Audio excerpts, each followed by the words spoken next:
अस्सलाम वालेकुम नाज़रीन, इन्फो न्यूज़ नेटवर्क में आप सबका खुशामदीद। तो नाज़रीन, बात करते हैं आज अमेरिका और पाकिस्तान के ताल्लुकात के उतार चढ़ाव पे और इन ताल्लुकात में आगे स्टेबिलिटी किस हद तक मुमकिन है।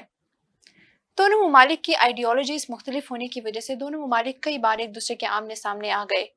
अमेरिका क्योंकि इंटरेस्ट बेस्ड रिलेशनशिप पे बिलीव रखता है और पाकिस्तान क्योंकि प्योर फ्रेंडशिप पे बिलीव रखता है, जिसकी वजह से दोनों ममालिक में कई बार टसल आई।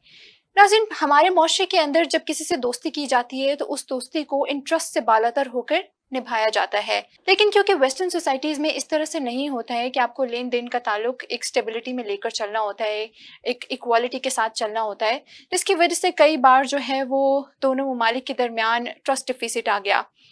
अब हम बात करते हैं कि पाकिस्तान और अमेरिका के जो ताल्लुकात हैं वो स्टेबिलिटी की तरफ इस हुकूमत के दौरान जा रहे हैं या फिर वो पहले से भी ज़्यादा पसमानदा हालात में आ गए हैं। नाज़रीन, पाकिस्तान ने क्योंकि अमेरिका का हर मुश्किल घड़ी में साथ दिया, चाहे वो कोल्ड वॉर हो, चाहे वो अफ़गान वॉर हो या वॉर ऑन टेरर हो, हमने जितनी जाने इन तमाम तर कंडीशंस के अंदर, इन तमाम तर सिचुएशंस के अंदर गंवाई हैं, उस हिसाब से ना तो हमने रिवॉर्ड की तवक्को की और ना ही हमें कोई रिवॉर्ड दिया गया। लेकिन क्योंकि अलायंस का जो बेस थी वो पाकिस्तान की तरफ से कॉम्प्लीमेंट्री या आइडेंटिकल नहीं थी, बल्कि प्योर फ्रेंडशिप की बेस पे थी, neither on the basis of interest.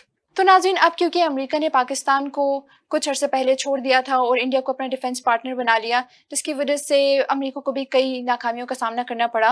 लेकिन अब खित्ते में पाकिस्तान की अहमियत को समझते हुए लगता है कि दोनों ममालिक आपस में बेहतरी की तरफ जा रहे हैं। ये जाहिर होता है US state secretary Antony Blinken की पाकिस्तान फॉरेन मिनिस्टर बिलावल भुट्टो को कॉल से, जिन्होंने पाकिस्तान के फॉरेन मिनिस्टर साहब को वर्ल्ड फूड सिक्योरिटी कॉल की दावत में शिरकत दी। और इसके अलावा दोनों लीडर्स के दरमियान बहुत से टॉपिक्स पर डिस्कशन हुई ताकि वो अपनी बायलैटरल कोऑपरेशन को आगे बढ़ा सकें, जैसे कि क्लाइमेट चेंज हो गया, एनर्जी क्राइसिस हो गई, ट्रेड एंड इन्वेस्टमेंट हो गया। वैसे ये एक अच्छी बात है कि दोनों ममालिक के अंदर जो ट्रस्ट डिफिसिट है वो ख़त्म हो रहा है, पाकिस्तान के पोटेंशियल को रिकग्नाइज़ किया जा रहा है रीजन के अंदर, और इससे पाकिस्तान की जो ओवरऑल रेपुटेशन जो कि टार्निश हो गई थी वो भी रिकवरी की तरफ आ रही है।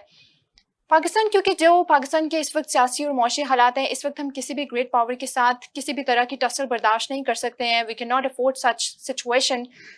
तो इसलिए ये एक अच्छी खबर है और इससे उम्मीद करते हैं कि बिलावल भुट्टो साहब भी जो रिप्रेजेंटेशन वहाँ पर जाकर करेंगे पाकिस्तान की, और जो उनकी आपस में जो ट्रेड एंड इन्वेस्टमेंट के लिहाज से, क्लाइमेट चेंज के लिहाज से, एनर्जी क्राइसिस, यहाँ तक कि अफगानिस्तान के ह्यूमैनिटेरियन क्राइसिस को रिजॉल्व करने के लिए जो बातचीत हुई है, उस बातचीत की प्रैक्टिकल इम्प्लीमेंटेशन पॉजिटिव वेज में नजर आएगी।